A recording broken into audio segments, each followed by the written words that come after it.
ক্ষমতাসীন বিএনপি সরকারের প্রথম বাজেট প্রস্তাবনা ঘোষণা হয়েছে, যেখানে 9,38,000 কোটি টাকার বাজেট প্রস্তাব করা হয়েছে 2026-27 অর্থ বছরের জন্য। কেউ বলছেন এই বাজেট উচ্চাভিলাষী, কেউ বলছেন ঝুঁকি থাকলেও বাজেটের আকার এরকম না হওয়াটার কোনো সঙ্গত কারণ ছিল না। সামনের দিকে অর্থনীতি কতটা ঝুঁকিতে থাকবে, কতটা শঙ্কা এবং সম্ভাবনা থাকলো এই বাজেট প্রণয়নে, তাই নিয়ে একটু আলাপ করতে চাই। এনবিআর জাতীয় রাজস্ব বোর্ডের সাবেক চেয়ারম্যান জনাব বদিউর রহমান, আপনাকে আমন্ত্রণ জানাচ্ছি। ধন্যবাদ। 9,38,000 কোটি টাকার বাজেট, তার মধ্যে 6,95,000 কোটি টাকা রাজস্ব আয়ের লক্ষ্যমাত্রা, 2,43,000 কোটি টাকার ঘাটতি। কেমন দেখলেন বাজেট আপনার বিবেচনায়, যেহেতু আপনি নিজেও রাজস্ব বোর্ডের চেয়ারম্যান ছিলেন এবং আপনার হাত দিয়ে একাধিক বাজেট গেছে? ধন্যবাদ। বাজেট তো রাষ্ট্রীয় আয় ব্যয়ের একটা জাবেদা খাতা, একটা খতিয়ান বা টালি খাতাও বলতে পারেন। ব্যক্তির থেকে রাষ্ট্রের তফাৎটা শুধু হয়, ব্যক্তি আগে তার আয়টা নির্ধারণ করে, পরে সে অনুযায়ী ব্যয়টা করে। আর রাষ্ট্র আগে তার খাতওয়ারি ব্যয়টা আগে ফোরকাস্ট করে নেয়, ঠিক করে নেয়, সে অনুযায়ী আবার আয়টা নির্ধারণে যায়। রাষ্ট্র যেহেতু জনগণের জন্য করে, কল্যাণমূলক করে, সেখানে অনেক সময় ঘাটতি বাজেট দেয়া হয়, বাইরের থেকে ঋণ নিয়েও করে, এগুলো সুবিধা সব দিকে আছে। সেই বিবেচনায় ধারাবাহিকতায় 9,38,000 কোটি টাকার বাজেটটা মোটেই 18 কোটি মানুষের দেশের জন্য এবং একটা স্বাধীন দেশে 54 বছর পার হওয়ার পরে, এবং যেভাবে অর্থনীতি আগের থেকে বেড়েছে আমাদের, সে অবস্থায় এটা উচ্চবিলাসী বা বেশি বড় মোটেই বলা যাবে না। বরং আরও বড় বাজেট হওয়ার কথা ছিল, হতে পারত। যেহেতু আমাদের সক্ষমতা কম, আমরা বেশিরভাগ সময় বিদেশি সাহায্যের উপর নির্ভর করে এগুতে চাই। আত্মনির্ভরশীলতার প্রতি আমরা মানুষকে উদ্বুদ্ধ করতে পারি নাই। রাজনৈতিক সরকারগুলো নিজের পায়ে দাঁড়ানোর মতো করে অভ্যন্তরীণ সম্পদকে বেশি কাজে লাগায়নি। বাইরের সম্পদের প্রতি বিভাগটা যেটা আছে ইআরডি, এখনকার ইকোনমিক রিলেশনস ডিভিশন, আগের এক্সটার্নাল রিসোর্সেস ডিভিশন, ওইখানে বেশি গুরুত্ব ছিল। স্বাধীনের পরপর তো আমাদের বাজেটে 70% উপরই বিদেশি সাহায্যের উপর নির্ভরশীল ছিল, এখন তো অনেক কমে আসছে। অতএব এই বাজেটটাকে আমি বেশি উচ্চবিলাসী হয়েছে বলবো না। সমালোচনাটা হচ্ছে এই জন্য, গতবারের বাজেটের মধ্যেও রাজস্ব খাতে এখনও 1 লাখ কোটি টাকার মতো ঘাটতি রয়ে গেছে। এটা সক্ষমতার অভাবের জন্য ঘাটতি রয়ে গেছে। আপনি আসছে, মানুষের কাছে টাকা আছে, আপনার পাওনা আছে, আপনি এটা নিতে পারছেন না। হ্যাঁ, বলা হয় তাকে রাজস্ব আহরণে অসুবিধা। আহরণ বলতে গেলে একটু আমার সবসময় বলি আমি, এটা তো ফুলের মধু নয় যে ফুলের মধ্যে মধু বসে আছে, মৌমাছি এসে এটা আহরণ করে নিয়ে যাবে। এটা মানুষের পকেটের টাকা আরেক মানুষের সংস্থার পকেটে আসতে হবে। আপনি নাহিদের পকেটের টাকা আমি বদিউর পকেটে আনতে হলে আপনার সাথে আমার সেই রকম রিলেশন থাকতে হবে, অথবা আমার আইনগতভাবে আপনাকে বাধ্য করার একটা প্রক্রিয়া থাকতে হবে। দুইটা, হয়তো ওইরকম রিলেশন উদ্বুদ্ধ করে আপনার কাছে আনতে হবে। ওটাতে আমরা উদ্বুদ্ধকরণের বিষয় রাজনৈতিকভাবে এটা করতে পারিনি, ব্যর্থ হয়েছি। যে কারণে মানুষ ট্যাক্স দিতে প্রশ্ন করে, আমি যে এত টাকা দেব বিনিময়ে আমি কি পাচ্ছি। কিন্তু মানুষ এটা কোনো দিন বলে না যে আমি যেটা পাচ্ছি এটা কে দিয়েছে। এখন যেটা পাচ্ছেন না দিতে চাইলে, অনীহা থাকলে অনেক যুক্তি আসে। এখন যে সুবিধাগুলো আপনি পান, রাস্তাঘাট, কল কারখানা থেকে শুরু করে এয়ারপোর্ট, বন্দর, যে সুবিধা ব্যবসায়ীরা ব্যবহার করে, ব্যক্তি ব্যবহার করে, এগুলো কে দিয়েছে? রাষ্ট্রের কি নিজের মালিকানা জায়গা জমি আছে? নাই তো। সরকার কোত্থেকে পায়? জনগণ থেকে পায়। শুধু বড় করে দেখার বিষয় সবসময় যেটা থাকে, জনগণের টাকাটা সরকার ব্যবস্থাপক হিসেবে সঠিকভাবে, নির্মোহভাবে জনকল্যাণে ব্যয় করে কিনা, সেখানে লুটপাট হয় কিনা, পাচার হয় কিনা, ক্ষমতা যারা আসে তারা চুষে নিয়ে যায় কিনা, তারা সেখানে জমিদারের ওই বড় বাবুর মতো কিছু নিজে খেয়ে ফেলে কিনা, এই জিনিসগুলো দেখার বিষয়। আর না হলে জনগণের টাকা জনগণের কাছে যাবে, সরকার ব্যবস্থা হিসেবে করবে। এই বিবেচনায় আপনি বলছেন যে অনেক বড় বাজেট হতে পারতো আরও, কিন্তু 9,38,000 কোটি টাকার মধ্যে রাজস্ব আয়ের লক্ষ্যমাত্রা এবার 6,95,000 কোটি টাকা, তার মধ্যে আবার ঘাটতি বাজেট 2,43,000 কোটি টাকার। এই লক্ষ্যমাত্রাগুলো আসলে কি দেখে ঠিক করে এনবিআর কিংবা অর্থ মন্ত্রণালয় কিংবা সরকার? লক্ষ্যমাত্রা তো এনবিআর ঠিক করে না, না মানে সামগ্রিক রাষ্ট্রযন্ত্রই তো ঠিক। এনবিআর সম্বন্ধে একটা ধারণা বাইরে সাধারণ জনগণের কাছে আছে যে বাজেটটা বোধহয় এনবিআর করে। এনবিআর শুধু রাজস্ব 3টা অংশ থেকে আয়কর, মূসক বা ভ্যাট এবং কাস্টম বা শুল্ক, এই 3টা সোর্স থেকে 3টা বিভাগ থেকে এই অর্থ সংগ্রহ যেটা তাকে দেয়। আর বাজেটের খাতওয়ারি যেগুলো ঠিক করা হয় সেগুলো সরকার করে অর্থ বিভাগের সাথে বসে, ওইখানে অন্যরাও আলাপ করে, সেগুলো ঠিক আছে। যেমন এনবিআর তো কোনোদিন তার যে 6,06,05,000 কোটি টাকা কালেক্ট করবে, এটা কি এনবিআর বন্টন করবে নাকি? এনবিআর বন্টন করবে না। এনবিআর শুধু গভর্নমেন্ট এক্সচেকারে কালেক্ট করে জমা দেবে। বন্টন ওই বাজেটের মধ্যে অর্থ বিভাগ সহ সরকার যেভাবে করে, সরকার লক্ষ্যগুলো স্থির করে তার রাজনৈতিক দর্শনের উপর। সরকার আগে রাজনৈতিক দর্শনে ঠিক করে কোন খাতটাতে প্রায়োরিটি দিবে, সোশ্যাল সেফটি নেটওয়ার্কের জন্য কত দেবে, শিক্ষা খাতে বেশি অগ্রগণ্য করবে নাকি সামরিক খাতে বেশি দেবে, জনপ্রশাসনে বেশি দেবে নাকি শিল্প খাতে বেশি দেবে, উৎপাদনশীলতা বেশি দিবে না আমদানি খাতে বেশি সুবিধা দেবে। এই মেইন পলিসি ডিসিশনগুলো সরকার ঠিক করে। সরকারের নির্বাচনী ইশতেহারের সাথে সরকারের জনতুষ্টির লক্ষ্যে সামনে সরকার আরও প্রিয় হওয়ার জন্য কতগুলো স্টেপ ঠিক রাখে, সেই নির্দেশনাগুলো দেওয়া হয় কর্মচারীদের মধ্যে, কর্মকর্তাদের মধ্যে, যে এই লাইটই হবে। তাহলে আগের বাজেটটার থেকে ওই প্রেমটা থাকে, সেই প্রেমের মধ্যে যেখানে যেখানে চেঞ্জ বলার থাকে তখন কোথাও যেখানে বাড়াতে বলে সেখানে ওই বরাদ্দগুলা বাড়ানো হয়, যেখানে কিছু কমাতে বলে সেখানে কমায় অ্যাডজাস্ট করা হয়।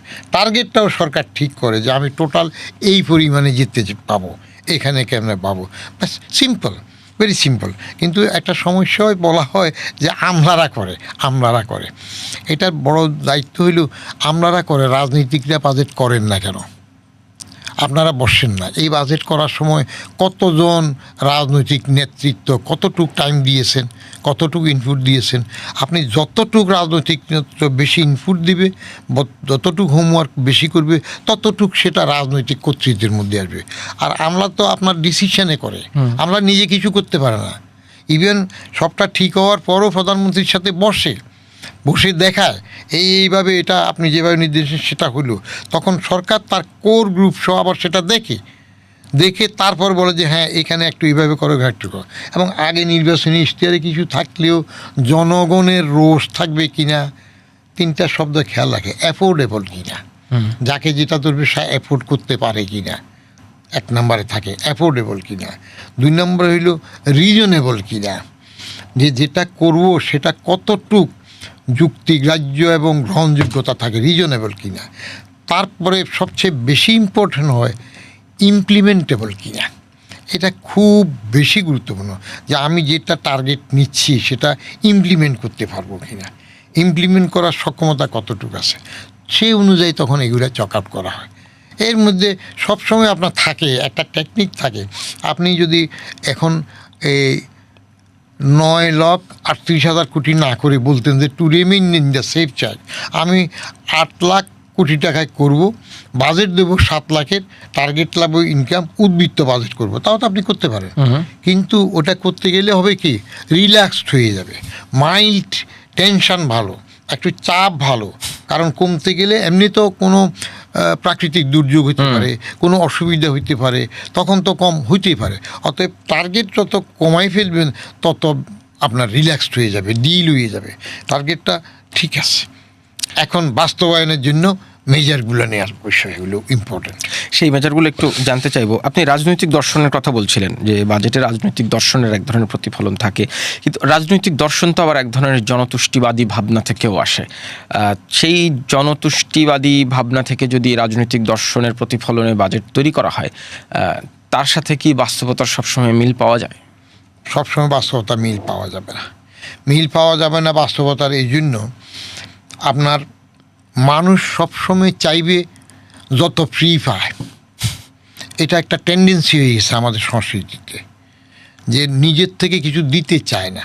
টাকা আছে কিন্তু কর ফাঁকি দেয়, শুল্ক বেট ফাঁকি দেয়। এর মধ্যে আবার যারা আহরণ করে মৌমাছি মৌচাকের মতো, তারা আবার কিছু এদিক সেদিক করে। এইটা যত তাড়াতাড়ি, যত বেশি অটোমেশন হবে, যত অটোমেশন হবে, নৈর্ব্যক্তিক হবে, ব্যক্তির ছোঁয়াচে যত কম যোগাযোগ হবে, তত আপনার এগুলো আস্তে আস্তে স্বচ্ছ হবে। যতক্ষণ আপনি ব্যক্তির মাধ্যমে হবে, তাহলে স্বাভাবিকভাবে ব্যক্তির ময়রা মিষ্টি বানাইতে গেলে ময়রা একটু সেকে দেখতেই পারে। এটা আগের থেকে কৌটিল্যের অর্থশাস্ত্র থেকেই এই রেওয়াজটা ছড়িয়ে এসছে। নবাবের খাজানজিবাবু বড়বাবু নায়েব যখন যাবে আর তার খাজনা উঠাইতে, তখন দেখা যায় নায়েবের মধ্যে যত অর্থই পাক, তারপরেও ওই গরিবে কিছু দিতে পারে না, তার একটা লাউ হইলেও কচি লাউ হইলেও সে পেতে চাইবে। তো সেই সংস্কৃতিতে তো আমরা মুক্ত হই নাই। আমাদের দেশপ্রেমটা খুব দুর্বল। আমাদের দেশপ্রেমটা এত দুর্বল যে আমি যখন 83 সালে প্রথম কোরিয়াতে গেলাম, আই ওয়াজ সিম্পলি স্টোনিশড। তারা কোরিয়ান ওয়ারের পরে 51-এর শেষের দিকে তো আমাদের পরে স্বাধীন হইল, আমরা তো 47-এ প্রথম হইলাম। তারা আমাদের একটা চ্যালেঞ্জ দিয়েছিল যে $1 যদি তুমি আমাদের পারমিশন ছাড়া, ফার্স্ট এন্ডোর ছাড়া কিনতে পারো, উই উইল গিভ ইউ $1,000। কত রকমের বাঙালি বুদ্ধি দিয়ে চেষ্টা করছি, অসম্ভব। প্যাট্রিয়টিজমটা স্ট্রং হয়েছে, আমাদের সেটা নাই। সেখানে লিডারের ডাকে কোনো আইন লাগে নাই, বাধ্যতা লাগে না। শুধু একবার আপনার এই 80 দশকের শেষের দিকে তাদের খাদ্য উৎপাদন কম হয়েছিল। মোস্ট প্রবলি তখন পার্ক চুন হি প্রেসিডেন্ট ছিলেন, তারপরে তো চুন দো হোয়ান আসলেন। শুধু রেডিও টেলিভিশনে বলেছে যে আমাদের খাদ্য উৎপাদন কম হয়েছে, আমরা চাল আমদানি করব না ফরেন রিজার্ভ নষ্ট করে। কোরিয়ানরা পরবর্তী নির্দেশ না দেওয়া পর্যন্ত একবেলা ভাত খাবে, আর বাকিগুলো অন্য খাবার ইউজ খাবে। আমি শুনে তাজ্জব, তারা খায়নি। এখন পার্ক চুন হি প্রেসিডেন্ট, পুলিশ এসে কি তাদের পাড়া দিচ্ছে? বললাম কেন, তোমার ঘরে? বলে যে ঘরে চাল আছে, কিন্তু আমাদের প্রেসিডেন্ট বলেছে, নেতা বলেছে ফরেন রিজার্ভটা নষ্ট করবে না, আমরা যেন একবেলা ভাত খাই। ফরেনারদের জন্য এটাই তারা খায়নি। Can you believe it? আমাদের এখানে সেই নেতৃত্ব সেরকম আছে। শুধু স্বাধীনের পরপর বঙ্গবন্ধু বলছিল 3 বছর আমি কিছু দেবার পারবো না, কেউ কিছু বলে নাই। কিন্তু সেই 3 বছরের মধ্যে তো দেখা গেল তার দলের লুটপাট থেকে শুরু করে সব এলোমেলো হয়ে গেল। অতএব নেতৃত্ব কতটুক সৎ, জনগণের কাছে কতটুক বিশ্বাসযোগ্য হয়েছে, আস্থাশীল হয়েছে, সেটার উপর নির্ভর করে জনগণের উদ্বুদ্ধকরণটা বাড়বে। বাস্তবায়নের মেজারগুলো নেওয়ার কথা বলছিলেন আপনি, যে রাজনৈতিক দর্শনের বিবেচনায় এক ধরনের বাজেট তৈরি হয়, কিন্তু এটার মূল চ্যালেঞ্জ হচ্ছে বাস্তবায়নে যদি মেজার্সগুলো ঠিক মতো না হয়। কী কী মেজার্স সরকার নেবে কিংবা নেওয়া উচিত? এটা আমি প্র্যাকটিক্যালি ওখানে ছিলাম, তো একটা বড় কোশ্চেন থাকে আমার সবসময়। রাজনৈতিক সরকার হোক, এমনকি তথাকথিত ভদ্রজনদের ভাষায় সেনা সমর্থিত, আমার মতো অভদ্রজনের ভাষায় সেনা নির্দেশিত সরকারই হোক, কেমন তারা, মানে আপনি 111-এর সময়ের কথা বলছেন? একটু রেফার করলাম, বা গণতান্ত্রিক সরকার যে সময়ের হোক, তারা কি সব সময়, বেশিরভাগ সময় রিয়েলি মিন করে যে আমি অভ্যন্তরীণভাবে আমার সম্পদের মাধ্যমে পায়ে দাঁড়াবো? করে না। করে না। আমি কিভাবে টের পেলাম? করলে সেই সেনা নির্দেশিত সরকারের সময় তো আমি যখন ড্রাইভ দিলাম, টাকা আদায় শুরু করলাম, টাকা আদায় মানে জোর করে না, আমি এখনও ওপেন চ্যালেঞ্জ রাখি, এখনও বলতেছি, এই যে 18 বছর হয় চলে আসছি, স্বেচ্ছা অবসরে। এখনও একজন সম্মানিত করদাতা চ্যালেঞ্জ করে বলুক না তার থেকে বেআইনিভাবে টাকা নিয়েছি। রাজস্ব বোর্ড দেখবে সরকার যে আইন করে দেয়, এই যে এখানে নিয়ে আসছে আয়কর আইন 2023 একটা আইন করেছে। আগে ইনকাম ট্যাক্স অর্ডিন্যান্স ছিল, তদ্রূপ কাস্টমস অ্যাক্ট 1969 পরে অ্যামেন্ডমেন্ট হয়েছে, ব্যাট অর্ডিন্যান্স 1991 পরে চেঞ্জ হয়েছে, অ্যামেন্ডমেন্ট হয়েছে। এগুলো করে দেখে সরকার করে, সরকার করে দেওয়ার পরে রাজস্ব বোর্ড সে আইন অনুযায়ী আদায় করবে। এখানে দুইটা পথ থাকে, একটা হইল সেরাতুল মুস্তাকিম, সহিভাবে আমি আমার দায়িত্ব পালন করব, আমি এদিক সেদিক করব না, শেয়ার করব না, সেটা হলে তো ওয়েল অ্যান্ড গুড। আর আমি যখন এদিক সেদিক করে শেয়ার করতে যাই, কেন করি? আপনি যখন দিচ্ছেন, আপনার দেনা হলো 10 কোটি টাকা, আপনি আমাকে কিছু খাতির করে 1 কোটি দিয়ে ওইখানে 10 কোটির জায়গায় 3 কোটিতে পার পাবেন, তাহলে মোট 4 কোটিতে আপনি ছেড়ে গেলেন, 6 কোটি টাকা রাষ্ট্র বঞ্চিত হইল। এই শেয়ারিংটা যদি আপনিও না চান, আমিও বিবেক থেকে না করি, তাহলে ভালো। কিন্তু ভালো তো হয় না, মানুষ তো করতে পারে। সেই ক্ষেত্রে আইন প্রয়োগ করে আপনি তাকে ডিটারেন্ট হিসেবে ঠেকাতে পারবেন কি না, তা পারতে হলে সরকারের কোমরের শক্তিটার বিষয় থাকবে, সরকারের চোখ কান খোলা থাকবে, হায়ার অ্যান্ড ফায়ার সিস্টেম হবে, যেটা আমাদের এখানে খুবই দুর্বল। আমি যখন শুরু করলাম আদায় করা, আমাকে তো বদলি করে দিল। কেন, কী কারণে বদলি করলেন?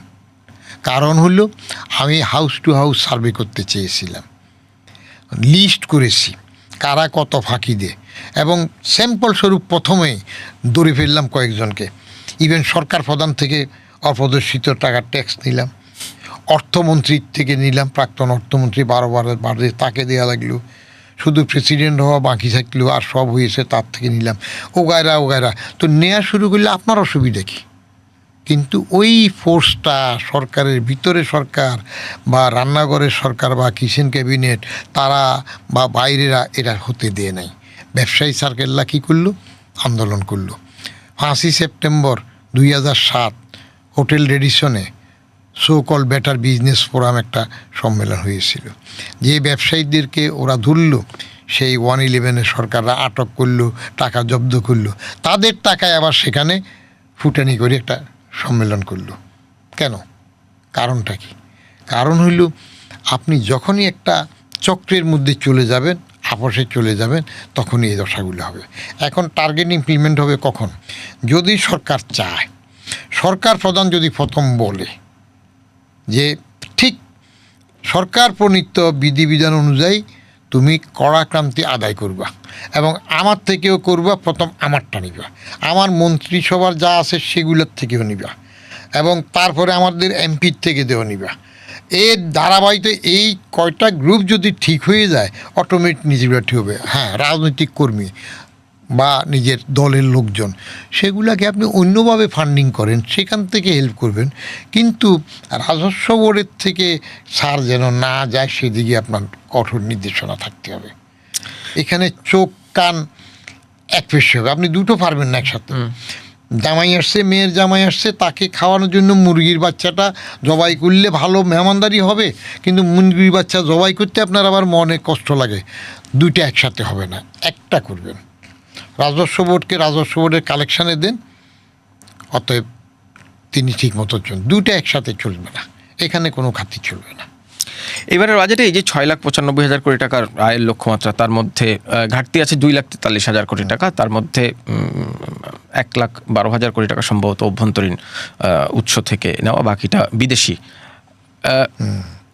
এই ফরেন এইড যদি পাওয়া না যায়, তাহলে সেই ঘাটতিটা মেটাবে কি করে? অভ্যন্তরীণ ব্যাংকিং খাত সহ অভ্যন্তরীণ আর্থিক খাতের অবস্থাও তো সরকারই বলে যে খুবই ভঙ্গুর অবস্থায় আছে। সেই ঋণগুলো যদি ঠিকঠাক মতো পাওয়া না যায়, তাহলে কি টাকা ছাপানো ছাড়া আর কোনো উপায় থাকবে, যেটা আবার মূল্যস্ফীতি বাড়াবে? 1,27,000 কোটি টাকা অভ্যন্তরীণ, বাকিটা বিদেশের থেকে আশা করছে। তো এটা অনেকটা বিদেশের তো এখন কমে আসছে, আগের থেকে তো অনেক কম বিদেশের নির্ভরটা। বিদেশে যেটাতে আমরা বেশি চাপে পড়ি বাজেটে, সেটা হলো সুদ। ঋণের সুদটা একটা বিরাট অংশ চলে যায়, যদিও আমরা বাংলাদেশে এখনও ডিফল্টার হয় নাই।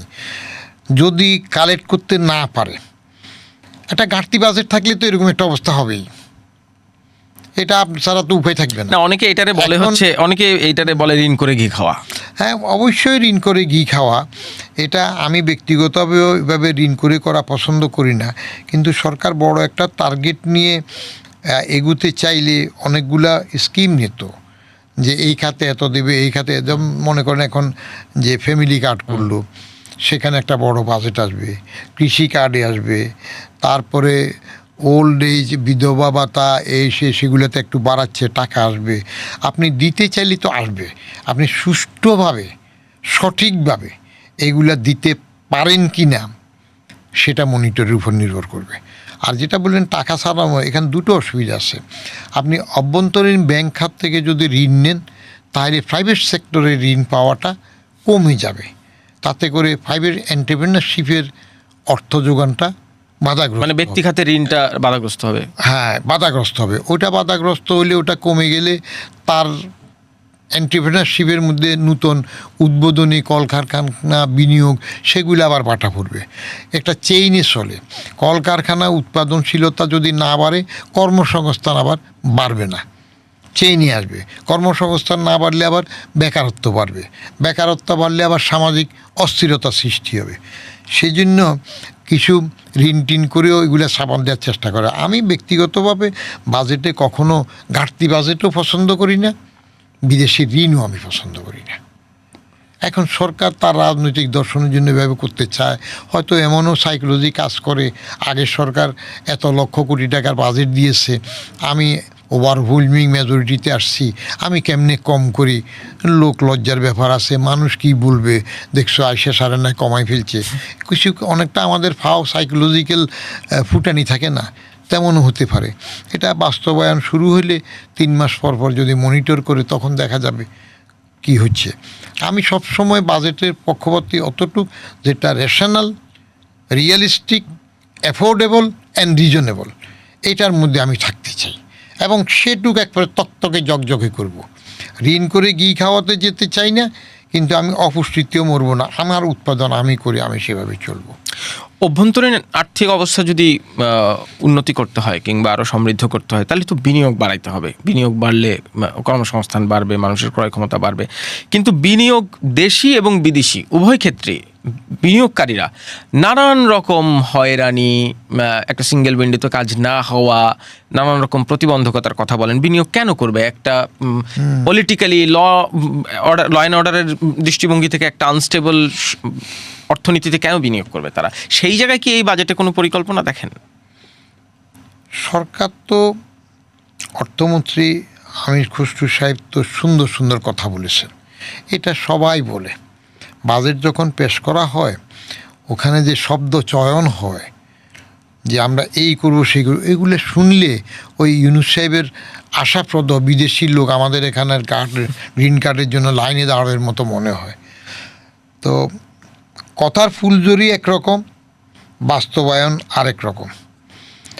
আপনি প্রথমে বিদেশি বিনিয়োগ হোক দেশি বিনিয়োগ, নিরাপত্তা, ল অ্যান্ড অর্ডার সিচুয়েশন, এটা আপনি করতে পারছেন কি না? আমার ধারণা সরকার এখনও law and order situation fully restore করতে পারেন নাই। বলে হয়ে থাকে পুলিশের ট্রমা এখনও কাটে নাই, তো আর কবে কাটবে? কেয়ামত আসলে কাটবে নাকি? এগুলো কোনো কথা না। আপনি কতটুকু গার্ডসের সহিত এফিসিয়েন্টলি সরকার চালাবেন সেটার উপর নির্ভর করবে।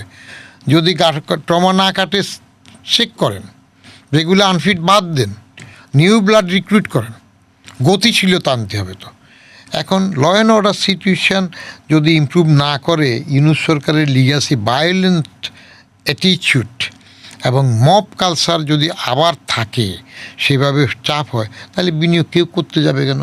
কী দরকার? যে সময় মন্দা হয়, বিনিয়োগের অসুবিধা হয়, তখন যার টাকা থাকে সে বলে যে এটা যদি ভেঙে ভেঙে মাসে 5 লাখ করে খরচ করি, তাতেই তো আমার মোটামুটিভাবে পৌত্র পর্যন্ত চলে যাবে, তাহলে অযথা ঝামেলা যাওয়ার দরকারটা কি? বিনিয়োগ যে করবে সে গাম ফেলবে, সকাল সন্ধ্যা খাটবে, দিনের শেষে তার বাস্কেটে কতটুকু লাভ গেলে ওইটা উনি দেখবেন, তাহলে উনি এত খাটবেন কেন? অতএব তাহলে ল অ্যান্ড অর্ডার সিচুয়েশন লাগবে। বাকি আপনি যেগুলা রসদ বিনিয়োগ করতে গেলে উৎপাদনে যে রসদ লাগে, বিদ্যুৎ, টাকা দিতে তো কেউ না করে না, কিন্তু নিরবিচ্ছিন্ন বিদ্যুৎ চায়, গ্যাস চায়। আপনি সেগুলো যদি দিতে না পারেন, নিরাপত্তা এবং এগুলো না দিতে পারেন রসদ, তাহলে করবে কিভাবে?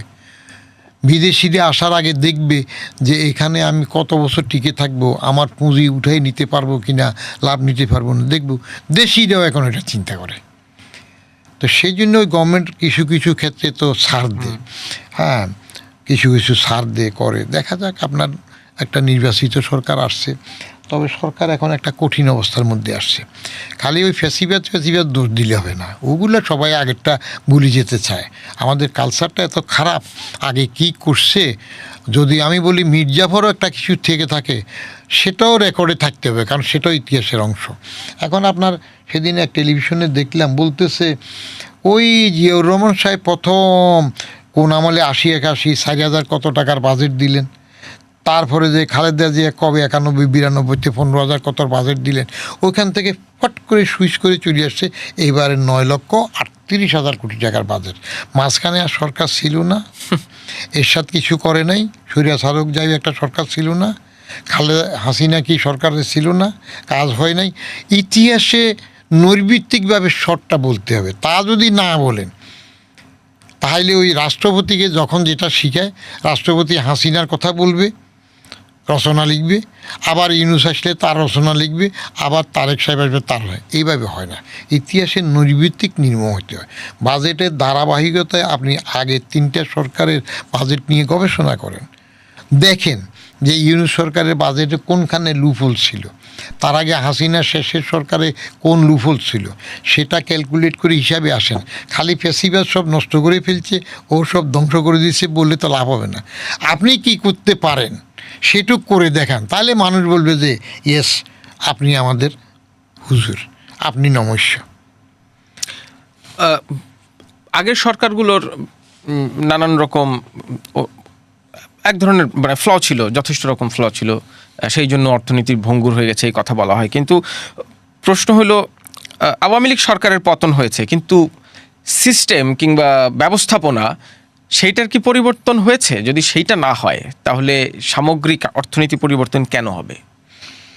এটা তো বাস্তবের কথা বলছেন। আগের সরকারগুলো খালি ফেসিবাদ আওয়ামী লীগের ফ্ল ছিল বললে তো হবে না। আমরা এর আগে বাজার সরকার দেখেছি না, পরপর 5বার যে আমরা চ্যাম্পিয়ন হয়েছিলাম দুর্নীতিতে, এর মধ্যে 4বার তো ছিল বাজাদের আমলে, বিএনপির সময়ের, একবার হাসিনার আমলে, আওয়ামী লীগের আমলে হয়েছে। তো সেই সময়টা দেখেছি না আমরা। আগের সরকারের রচনা পড়ার সময় এখন যিনি প্রধানমন্ত্রী তার একটা এই যে হাওয়া ভবন ছিল না, সে হাওয়া ভবনের ইতিহাস নিয়ে কত কথা উঠেছে না, খোয়াব ছিল না, হ্যাঁ। তো সেগুলো আগের সব সরকারের কম বেশি থাকবে। আপনি পুরনো ইতিহাস কাসুন্দি টানলে কম বেশি সবাই আছে, সেগুলো না হয়ে সামনে কতটুক কীভাবে আগাবেন সেটা হইল বড় কথা। আর সামনে আগানোর জন্য ধারাবাহিকতা যেটা বলতেছেন, পরিবর্তন তো এখন পর্যন্ত প্রধানমন্ত্রীর নিজস্ব আচার আচরণ, ব্যবহার এবং তার ব্যক্তিগত অ্যাপ্রোচে অনেক রকমের ব্রেক থ্রু আসতেছে দেখা যায়। কিন্তু তার শুধু সিম্পল শার্ট পরে যাওয়া, প্রোটোকল না নেওয়া, এগুলোর দ্বারা সরকার কতটুকু বেনিফিট হবে? কারণ একজন প্রধানমন্ত্রী কোট টাই স্যুট পরে অফিস করলে এখানে জনগণের কোনো লস হয় না। তিনি শুধু শার্ট পরে করলেও জনগণের এত বেশি বেনিফিট হবে না।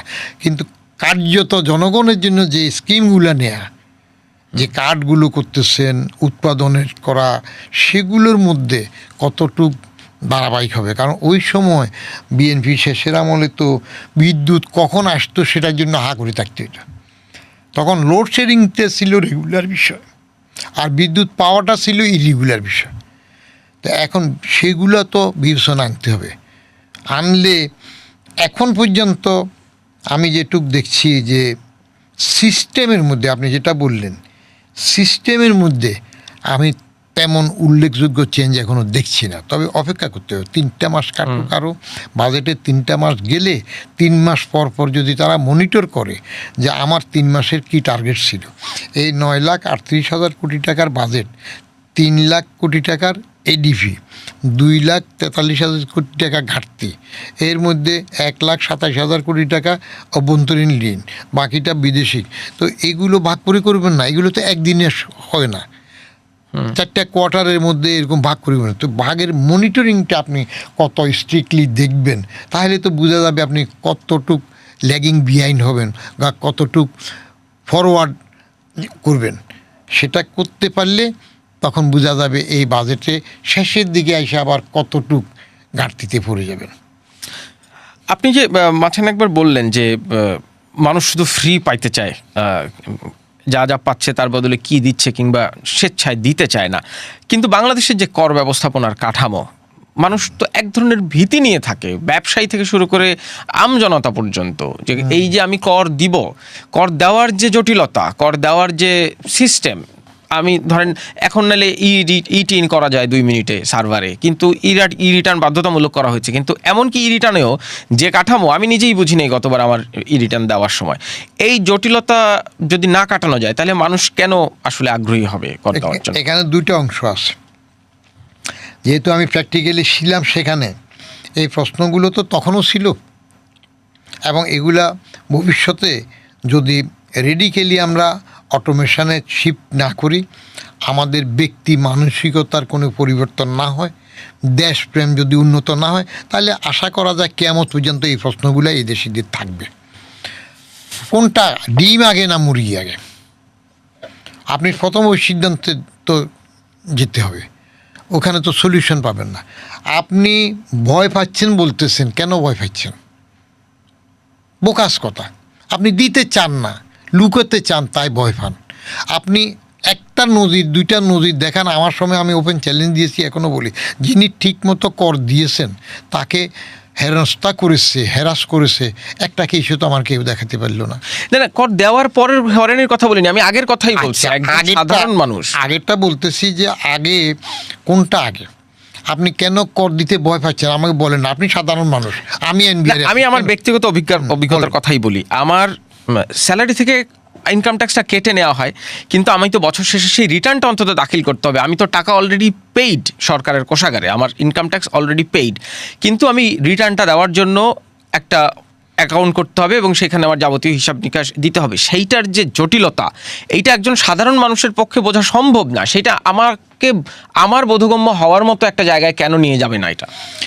এটা হবে কখন আপনাকে বলি, যদি আপনি ফুললি অটোমেশনে যেতে পারেন। ওয়ান স্টপে আপনি বাজারে খরচ করলেন, অটোমেটিক আপনার ওখানে খরচ উঠে যাবে। আপনি কেনাকাটা করবেন, সেখান থেকে কতটুকু বেড় যাচ্ছে অটোমেটিক সেটা চলে যাবে। আপনি স্যালারি পাচ্ছেন, যেটুকু কাটছে চলে যাবে। তাহলে আপনার আর এই রিটার্ন লাগবে না, যে সিস্টেম বাইরে ডেভেলপ করে। আমার তো সেই সিস্টেম হয় নাই এখনও আমরা কোন পর্যায়ে পড়ে আছি? টিআইএনদারি আছে কতজন? 1,21,00,000 মতো, এবার রিটার্ন যে কত, 41-42 লাখের মতো রিটার্ন দিয়েছে, মানে তাহলে বাকি এবার এটাতে বাকিটা রিটার্ন কেন দেন? রিটার্ন দেয়া মানে ট্যাক্স দিতে হবে তা না। আপনি ট্যাক্সেবল না হলে তো ট্যাক্স দেবে না, তো আপনি রিটার্নটা কেন দিচ্ছেন না? এটা ব্যক্তির অবহেলা আছে, গাফিলতি আছে। টিআইএনটা নিয়েছে, এটা করতে টিআইএন লাগে, ওটা করতে টিআইএন লাগে, এখন যেটা বলতেছে ব্যাঙ্ক অ্যাকাউন্ট করতেও লাগবে, এগুলো তো অনেকটা জবরদস্তি, তার কারণ আপনি করছেন না। তো আরেক দিকে যারা বাস্তবায়নকারী, রাজস্ব বোর্ড মনে করেন, তাদেরও গাফিলতি আছে। টিআইএন দিয়েছ, তার বিপরীতে রিটার্ন যে দিচ্ছে না, এটা তুমি আনতে পারতেছো না কেন? এটা তো কোনো ব্যাপার না, 2 সপ্তাহের ব্যাপার। কঠোরভাবে নির্দেশনা জারি করলে, আইনি বিধান আছে, না দিলে জরিমানা হয়। আপনি সেটা করতে পারতেছেন না, ফ্ল আছে। আপনি যেটা বললেন জটিলতা, এই যে আইনেরটা বলছে না, আমি 3বার পরেও তো বুঝতে কষ্ট হয়ে যায়। এখানে যেন আমাদেরকে এই আইনের মধ্যে, আয়কর আইন 2023-এর মধ্যে মনে হয় যেন সূত্র শিখেছে, ক বিয়োগ খ, ক মানি এটা, খ মানি এটা। সলিমুদ্দি কলিমুদ্দি আমার মতো লোক যারা লেখাপড়া না করে কর দিতে চাইবে, তারা এই বই বুঝতে পারবে? সহজ করে না। এগুলো 2 কারণে হয়। একটা হইল যারা আছে প্রতিভূ হিসাবে এরা অনেক সময় সহজে যেতে চায় না, নিজস্ব বেস্টেড ইন্টারেস্ট গ্রুপ থাকে। আরেকটা হলো সরকার কঠোরভাবে সহজীকরণে যেতে চায় না। সরকার যেতে চায় না বলেই তো ঝামেলাটা হয়। আর যেটা বললেন আপনার আগের ভয় ভয় নয়, দিতে না চাইলে ভয় আসে। আমি বলি আপনাকে, আমি তো অনেকগুলোর সাথে কথা বলেছি, আপনার বাড়ি আছে কয়েকটা, এখন রিটার্নে বাড়ি দেখান একটা, তো আপনার ভয় থাকবে না? এখন কি ঘটে আমার কাছে, আমি যখন চাকরি ছেড়ে দিয়ে বোটানিক্যাল গার্ডেন হাঁটতে যাই তখন যায় ওই যে নাপিত দেখলে নরুনের কথা মনে হয়, এনবিআরের চেয়ারম্যানের ফাইলেও আমি 3টা জিনিস বলি, আপনিও নিজের জন্য বলে রাখেন। এক, আপনি ঠিক সরকারি বিধান অনুযায়ী যা কর দেওয়ার হয় সেটা দেবেন কি না, এটা হইলে আর কোনো সমস্যা হয় না, ও আপনার কাছে টাকা চাইতে পারবে না। কেমন? 2 নাম্বার হইলে আপনি কিছু দিবেন কিছু দেবেন না, আপনি ক্ষেত্র প্রস্তুত করতেছেন, আপনি আন্ডারহ্যান্ড ডিলিংয়ে চলে যাচ্ছেন, তাহলে ও বেনিফিট নেবে। 3 নাম্বার হলে আপনি দেবেনই না, তাহলে তো আপনাকে ধরবে, ধরা না পর্যন্ত আমি বেঁচে গেলেন। আমি নিজে, আমার কাছে আসছে, আমি বলি যে 3টার কোনটা মানবেন বলেন। মানলে যদি আপনি 1 নাম্বার মানেন যে ঠিক আপনার যেটুক আছে সেটুক দিবেন, তাহলে আমি নিজে ডেপুটি কমিশনারের কাছে গিয়ে আপনার এটা করাই দেব, কোনো অসুবিধা নেই, রাজি হন কি না আসেন। পরে খুঁজে বাইর করলেও ইন্সপেক্টর তাকে জ্বালাতন করে। কেন করে? বলে যে আমি নাকি বাড়ির ভাড়া কম দেখাই। তাহলে আপনি এখন সঠিক কথাটা বলুন। বাড়ি স্বামী স্ত্রী 2 জনের নামে, টিআইএন আছে শুধু স্বামীর নামে। স্বামী বহুত জ্ঞানী ব্যক্তি, চালাক ব্যক্তি, বউয়ের যে ভাড়াটা পায় সেটা টিআইএনে দেখায় না, ও বউ টিআইএন নেই তো। কিন্তু আয়কর ফর্মের, রিটার্নের ফর্মের পেছনে বলা আছে যদি স্বামী স্ত্রী স্পাউসের একজন নামে টিআইএন থাকে, অন্যজনেরটাও এখানে ইনক্লুড হবে। নাবালক বাচ্চা টাচ্চা যদি সম্পত্তি থাকে সেটাও এখানে হবে। তো আপনি দিচ্ছেন না, তো আপনি না দিলে ও চাইবে না, ও তো কিছু চাইবে। মানুষ যদি নিজের থেকে দেয়, আমি চ্যালেঞ্জ করে ওই সময় বলছিলাম, একটা লোক এসে বলতে পারে নাই যে আমি ঠিকমতো কর দিয়েছি তারপর আমাকে হ্যারাস করছে। বলতেছেন ব্যবসায়ীরা, ব্যবসায়ীদের সাথে আমি ডিল করেছি না। ব্যবসায়ীরা তো খালি এনবিআর আমাদেরকে জুলুম করে এসব শুনতে শুনতে বললাম যে আচ্ছা তাহলে এক কাজ করেন। আমি যখন ছিলাম তখন আপনার মীর নাসির, ওই মীর সিমেন্টের নাসির, উনি তো বিসিআর প্রেসিডেন্ট ছিলেন। তারপরে আপনার ওই যে রৌপ একজন ডাইরেক্টর ছিল রহিমা ফুডের, অক্সফোর্ডে বেনজিরের ক্লাসমেট ছিল, মারা গেছে বোধ হয়। মেয়র আনিসেরা ছিল, এরা আমার সাথে বসছে। আমি বলেন 2টা কাজে আসেন, আপনার গভর্নমেন্টের বাজেটে যে 9,38,000 কোটি, এর মধ্যে রাজস্ব যেটা ধরা হইলো সে 6,04,000, এই 6,04,000 কোটি টাকার দায়িত্ব আপনারা নেন। আপনারা গভর্নমেন্টের পক্ষে ট্যাক্স কালেক্ট করেন। আপনারা বলেন এনবিআর জুলুম করে, আপনারা যেমনি জুলুম না করি পারেন করেন, আমি রাজি আছি, চুক্তি করেন। তার তো আসে না, উল্টো প্রস্তাব দিয়ে বলে যে আপনি জাকাতের রেটে ট্যাক্স করে দিলে গুনাহ হয় নাকি? চিন্তা করেন, আপনি এই যে 10%, 15% এভাবে এরকম জুলুম করবেন, জাকাত করেন। আমি তাও রাজি, আসেন চুক্তি করি। তারপর তো আসে না, কারণ জাকাত করলে গভর্নমেন্টের জন্য সুবিধা তো আরও। ট্যাক্সে আপনি 10 কোটি টাকার ট্যাক্স দিয়ে দিলেন, এই বছর পরের বছর এই 10 কোটি ট্যাক্স দেওয়া লাগে না, এটা একবারেই শেষ। শুধু ওইটার থেকে আবার লাভ হইলে সেটার উপর ট্যাক্স হিসাবে। কিন্তু জাকাতের মধ্যে যতক্ষণ পর্যন্ত আপনি সাহাবে নেশাবে থাকবেন, 7.5 তোলা সোনা বা 52 তোলা রূপা 2টা মিলাইয়া এই অর্থে থাকবে, প্রত্যেক বছর 2.5% দিতে হবে। জাকাত এমনভাবে করা হয়েছে, আল্লাহর সাথে কোনো তিরিং বিরিং চলে নাকি, হিসাব করে আপনি না দিতে দিতে বেচে দিতে হবে, শেষ হয়ে যায়। তো সেটার থেকে তো ট্যাক্স আরও সহজ, দিতে চায় না। আপনি দিতে না চাইলে, একটা ছোট্ট বলি, আপনি ছোট্ট একটা প্রতিষ্ঠান ছিলেন ঢাকা শহরে, কোনো এক জায়গায় শুধু এক্সরে মেশিন নিয়ে বসতেন, পাকিস্তান আমলের কথাই বলি, 60-এর দশকে। এখন আপনার ঢাকা শহর হইয়া পুরা দেশে বিরাট বিরাট আলিশান বিল্ডিংয়ের কতগুলো ডায়াগনস্টিক সেন্টার হয়েছে। কেমনি হয়েছে? তাহলে কীভাবে হয়েছে? আপনি তো একটা ছোট্ট ঘরে ছিল, এরকম কতগুলো প্রতিষ্ঠান হয়েছে। ডাক্তার সাহেবরা যত টাকা পায় তত টাকা দে, অনেকে দেয় না, আমি তো লিস্ট করেছিলাম, পরে তো বদলি করে দিল। উকিল সাহেবরা, অ্যাডভোকেট সাহেবরা সবাই তো খেপে যায়। আমি আমার চেম্বারে যাওয়ার পরে একজনকে বললামই, হ্যাঁ, উনি একটা কাজে গেলেন, আমি বললাম যে ঠিক আছে স্যার, আমি সোফা যাই বসলাম, নামটা নাই বলি, মরে গেছে যেহেতু। বলে যে আল্লাহ আপনারা সচিবরা তো আমাদেরকে উকিল টুকিল মনে করেন। আমি বলেন কি স্যার, আপনি চেয়ার ছেড়ে সোফাতে এসে বসলেন। আমি স্যার আপনি ইংলিশ ডিপার্টমেন্টে আমার সিনিয়র ছিলেন, আপনি যদি 12 বছর সিনিয়র আমার, যদি জয়েন করতেন আমার ডাইরেক্ট টিচার হইতেন। তো পরে বাইরে সময় কাজ তো করে দিন। বললাম স্যার এক কেসে তো এত টাকা নেন শুনি, কিন্তু ট্যাক্স ফাইলের এই দশা কেন? বিরাট মহলা। আমি একটা হাসি দিয়ে বলি আরে চেয়ারম্যান সাহেব আপনি এত সুন্দর করে কথা বলেন, তবে আমি ওই আরেক বড় নাম করা ব্যারিস্টার এখনও জীবিত আছে, রাজনীতিবিদ, অনেকে অনেক খেতাব দেয় তাকে, সেটাও আছে। বলে যে তার থেকে তো বেশি দিই। আমি বলছি এটা একটা কথা হইল? উনি যদি 4 আনা দেয় আপনি 4 আনা 1 পয়সা দিলেন, এটা কথা হইল?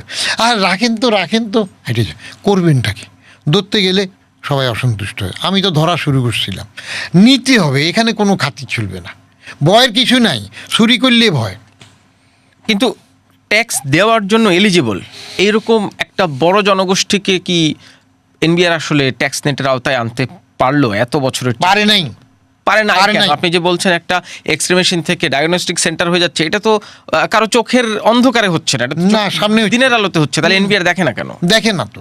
এনবিআর দেখতে যাবে কি? দেখতে গেলে তো আবার চেয়ারম্যানের ঘাড়ে কয়টা মাথা। সরকার যদি না চায়, সরকার চাইলে দেখতে পারবে। আমি যখন দৌড়া শুরু করলাম, নেওয়া শুরু করলাম, হাউস টু হাউস সার্ভে করে বললাম, তখন তো আমার সরাই দিল। তখন তো রাজনৈতিক সরকারও ছিল না, ওই যে সেনা নির্দেশিত সরকার ছিল। কেন সরাইলো? What was wrong with me? আচ্ছা মঈন না হয় বিদেশে, মাসুদ না হয় জেলে, কেমন ফখরুদ্দিনও না হয় বিদেশে, কিন্তু মির্জা আজিজ সাহেব তো আছে অর্থ উপদেষ্টা, কেন বদলি করছে জিজ্ঞেস করেন? Why? What was wrong with me? আমি তো ট্যাক্স নেওয়ার জন্য করছি। আপনি আমাকে ধরবেন কখন? আমি আপনার জোর করে আপনার পকেট মেরে নিচ্ছি না, তখন না ধরবেন। কিন্তু আমি যদি এই কেতাব যেটা বাইবেল যেটা আপনি সরকার করেছে, সে বাইবেল অনুযায়ী যদি আমি নেই, তাহলে আপনার এত অনীহা কেন?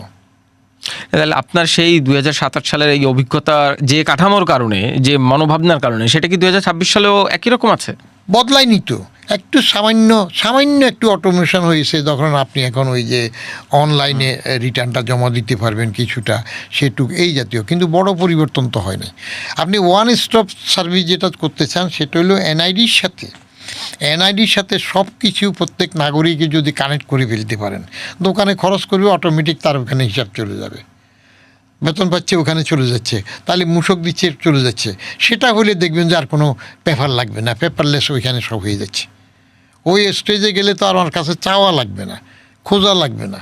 তাহলে কি ক্যাশলেস অটোমেটিক অটোমেশনের মধ্যে যদি চলে আসতে পারেন, তখন এইগুলা বাইর হবে। এখন তো আপনি ওই যে এক জায়গায় একটা দিলেন, আরেক জায়গায় রেকর্ড হচ্ছে, ধরতেছেন, কথাবার্তা উঠতেছে, কমাচ্ছে, সেগুলো হবে না।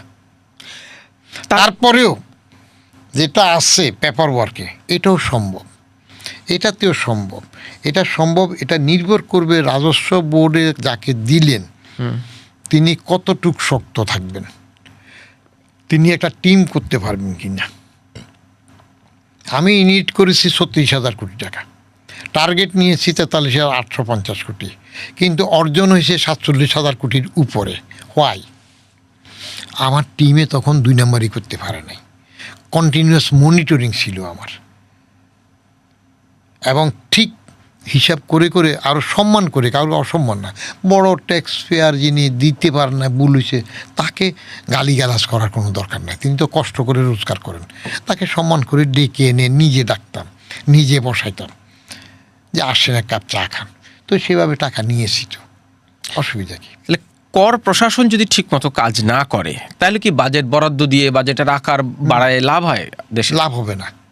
এখন আপনি সেটা করাই নিতে পারবেন কি না, সেটা আপনার সরকারের যারা উপরে আছে তাদের ভূমিকা। কর প্রশাসন করবে, ওই যে বললাম, সেখানে একজন শক্ত লোক দেবেন, আর সরকার তাকে আমার লোক তোমার লোক বলে কোনো তদবির করবে না। এইখানে কি এনবিআর এর রিফর্মও এক ধরনের এলিমেন্ট? এনবিআর এর রিফর্ম নিয়ে অন্তর্বর্তীকালীন সরকারের একটা উদ্যোগ ছিল নীতি এবং বাস্তবায়ন আলাদা করা। এই সরকার এখনো সেই দিকে হাঁটবে কিনা পরিষ্কার। ওটা ভেরি ইম্পর্টেন্ট থিং নয়। আপনি মানুষ যদি নিজের সংশোধন না করে, দেশপ্রেম যদি আপনার মধ্যে না থাকে, রাতারাতি গাড়ি বাড়ি করার জন্য যদি সবাই অস্থির হয়ে যায়, কোনো কিছুই মানুষকে বাড়িতে করতে পারবে না। আপনি কম্পিউটার যখন প্রথম আসলো আমরা দেশে, তখন আমাদেরকে শেখানোর সময় বলছিল গিগো, কম্পিউটার হইল গিগো। তো তো গিগও তো বুঝি না, গার্বেজ ইন গার্বেজ আউট। আপনি গার্বেজ যদি ইন করেন, গার্বেজ আউট হবে। তাইলে মানুষ যেটা করবে, মানুষ যেটা দেবে সেখানে ইনপুট, তার আউটপুট তাই বেরোবে। তো মানুষ যদি ঠিক না হয়, আপনি দুদক, এত বড় সরকার একটা দুদক রিজাইন করলো, মোমেনের কমিশন চলে গেল, দুদক তো সচল করতে পারলো না। কোন আমলে শেখ হাসিনা বললো তার পিয়নও 700 কোটি টাকার মালিক হয়ে গেছে, রাজ পরিবারের সদস্যের পাচারের টাকা উদ্ধারও হয়েছে আগে, সেটাও আমরা জানি কেমন। তারপরে আগের হাওয়া ভবন ছাড়া কোনো কাজ হতো না, সেটাও জানি, প্র্যাকটিক্যালি জানি। তারপরে এই আমলে তো দলীয়করণ। আপনি যদি মানুষ ঠিক না হয়, টিম ঠিক না হয়, সবাই যদি একসাথে কোরাস গিয়ে লুটপাটে যান, তাহলে ধরবেন কাকে? আপনি একটা ড্রাইভ দেন না। বঙ্গবন্ধু প্রথম ড্রাইভ দিয়ে ধরতে গেল, দেখে যে সব তারা আওয়ামী লীগ। আর্মি দিয়ে ড্রাইভ দিল না, কোঅর্ডিনেটিং দিল না, তখন তো আর অন্য দল ছিল না, একা উনি। তো কেন হয় না? তো আপনি ড্রাইভ দিয়ে ধরেন নাই তো। এখন কয়টা দুর্নীতিবাজ, এই যে একটা পত্রিকা দেখলাম এনবিআরের একজনের 37টা না কতটা বাড়ি বলছে, তারপরে যে আওয়ামী লীগের মানে এক মন্ত্রী সাইফুজ্জোনার বিদেশে 600 না কত বাড়ি বাড়িছে। তো এইখানে এরকম আছে তো, আপনি পত্রিকায় দেখেন তো, দেখলে কার কয়টা বাড়ি জব্দ করতে পারছে সরকার, কেন পারে না? তো তাহলে নজির কেমনি হবে? আপনি দুর্নীতির 3টা কারণে হবে। এক হইল আপনার প্রথম বিবেক। আপনি যদি বিবেক মেনে সৎভাবে কাজ করেন, কোনো আইন লাগবে না, তো এটা সম্ভব না। 2 হইল রাষ্ট্রীয় আইন। রাষ্ট্রীয় আইন থেকে যদি আপনার উকিলে বাঁচাই দিয়ে আপনি যদি বেঁচে যেতে পারেন, আপনার দুর্নীতি জায়েজ হয়ে যায়। 3 হইল সামাজিক প্রতিরোধ। আগে সমাজ ব্যবস্থায় যেটা ঘৃণা করতো চোরকে, ঘুষখোরকে, এখন তো সেটা নাই, বরং আরও সম্মান করে। বড় গাড়ি নিয়ে গেলে এমনি সালাম দেয়। তো আপনি যাবেন কোথায় তাহলে কেমন? আর বলেন বিচার ব্যবস্থা তো আস্থাহীনতার চরমে পৌঁছে গেছে। সেখানে কেস গেলে উল্টাপাল্টা হয়ে যায়। এক রিজিমে ওই ব্যারিস্টার রফিকুল হক বলছে যে আওয়ামী কোর্ট, বিএনপি কোর্ট। এক সময় ফাঁসি, আরেক সময় আসে বলে যে কুল্লে খালাস, নির্দোষ। তো বিচার কি? একসাথে দুইজন সত্য হইতে পারবে না। আজ আর একটা সত্য, একটা অসত্য। তো আপনি যেই দেশে যেভাবে চলে, সেটার বাইরে তো আপনি যেতে পারবেন না। তাহলে কি এই যে 9,38,000 কোটি টাকা হোক আর 10,38,000 কোটি টাকা হোক, সামনে আরো 15,20,000 কোটি টাকা হোক, এই টাকার অঙ্ক কোনো সমস্যা না? টাকার অঙ্ক টাকা আছে, আপনি এটা জায়েজ করে খরচ। 2টা অংশ বললাম না? একটা হলো আদায় করার জন্য আপনার ক্যাপাসিটি, নির্মোহভাবে সরকার সেটা রাজস্ব বোর্ডকে সাপোর্ট করবে, তারা ভালো একটা টিম করবে, ভয়ভীতিতে থাকবে না, সম্ভব, টাকা আসবে। এবার হইল খরচ করার সময় আপনি যদি নির্মোহ নৈর্ভিত্তিকভাবে ব্যয়গুলা করেন, অ্যাকাউন্টেবলি থাকে, তাহলে তো মানুষের আস্থা অটোমেটিক বাড়বে। তা না হইলে এই যে আপনি ক্ষমতায় আসার পরে ওই যে 133টা অধ্যাদেশের মধ্যে 98টা না কয়টা পাস করলেন, এর মধ্যে গুরুত্বপূর্ণ কয়টা করলেন না।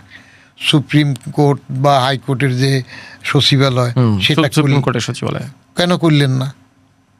পরে আরও রিফাইন করে, আরে 9 মণ ঘি জুটবে, রাধা নাচবে, আগে এটা দিয়ে শুরু করেন না। গুম অধ্যাদেশ কেন করলেন না? খোদ সালাউদ্দিন সাহেব কেমনে গুম হইল, সেটা তো আজও তার মুখ থেকে শুনলাম না, স্বরাষ্ট্রমন্ত্রী। সে কেন করলেন না? মানবাধিকার কমিশন, সেটা কেন করলেন না? আর করবেন পরের পরিবেশে। তাহলে ডালমে কুচকালা, ইচ্ছার মধ্যে কিছু আছে, তাহলে ঘুরে ফিরে তো আগের মতো আবার চলে যাচ্ছেন। হ্যাঁ, সরকার বড় করে ফেললেন, যত মন্ত্রী নিলেন, তারপরে উপদেষ্টা নিলেন, এরপরে আবার কিছু কিছু জায়গা দখল করে ফেললেন আগেভাগেই। ইলেকশন ছাড়া মেয়র টেয়র, উপজেলা পরিষদ, জেলা পরিষদ দখল করে ফেললেন। কেন করলেন? তাহলে গণতন্ত্র সঠিকভাবে চলার আস্থা কোথায় থাকবে? কিছু এখন কপাল, উপায় নাই তো, আপনি কোথায় যাবেন? ওইটা ফেসিবাদ। ইউনুস ভায়োলেন্সের গডফাদার, এখন ইনি আসছেন, ইনিও যদি এইভাবে করেন, এনারাও যদি করেন, তো কি হবে? এই দেশে থাকতে হলে এগুলো মেনেই থাকতে হবে। আমি একটু শেষ প্রশ্ন করি। সরকার বলছে, তাদের নির্বাচনী ইশতেহারেও বলা আছে যে অর্থনীতির গণতন্ত্রায়ন। এই বাজেটে অর্থনীতির গণতন্ত্রায়ন কতদূর দেখলেন? অর্থনীতির গণতন্ত্র বলতে আপনি কি বুঝছেন সেটা বলেন না, তারপরে আমি বোকাশোকা মানুষ, আমার স্বল্প। না, ওইটাই আমি আপনার কাছে জানতে চাই, অর্থনীতির গণতন্ত্রায়ন কিভাবে সম্ভব? আপনার রাজনীতির গণতন্ত্রণ যেখানে নাই, দলীয় রাজনীতিতে যখন পরিবারের দল থাকে, গণতন্ত্র নাই, সেখানে আপনি মুখ ভরা অর্থনীতির গণতন্ত্র আর বলবেন, অর্থনীতির গণতন্ত্র বলতে গেলে তো হয় যে বৈষম্যহীনভাবে গণতান্ত্রিকভাবে সকল শ্রেণীর মানুষই তার রাইটটা এক্সারসাইজ করতে পারবে। তো সেটা কি হয় নাকি? আমরা তো সবসময় দেখি পাকিস্তান আমলের 22 পরিবারের থেকে বাংলাদেশের কত পরিবার হলো। আপনি সম্পদ কর থেকে পিছিয়ে আসলেন কেন? ইশতেহারের সময় তো আগে বলা ছিল সম্পদ কর নেবেন, এবং দিস ইজ রেশনাল।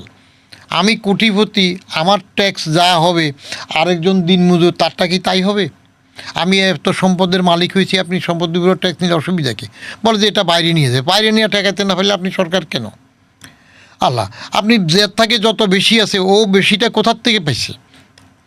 আলাদিনে সেরাক পাইছে, এই দেশে করেই তো উঠছে, এখান থেকে তো সংগ্রহ করছে, তাহলে তার থেকে বেশি কর নেবেন না? একসময় তো বাংলাদেশেও 50-52% পর্যন্ত ট্যাক্স ছিল, পরে না কমে টমে আসছে, এখন 30% পর্যন্ত আসছে।